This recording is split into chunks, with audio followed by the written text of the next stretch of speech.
ভাই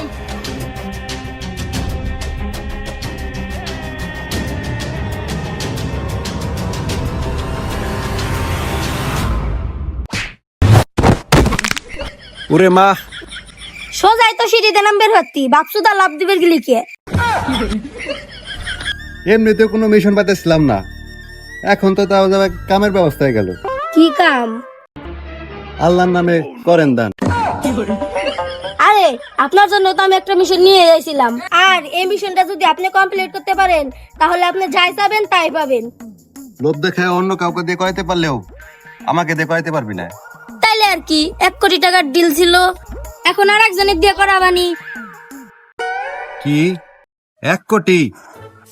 আরে আমি তো কইছিলাম কোনো কিছু লোভ দেখায় কাজ করাইতে পারবি না, কিন্তু টাকা হইলে ওটা তো আলাদা বিষয়। কিন্তু বস, এখন তো তাহলে চেয়ারম্যানের সাথে ডিল করতে হবে। ওকে চলো তাহলে।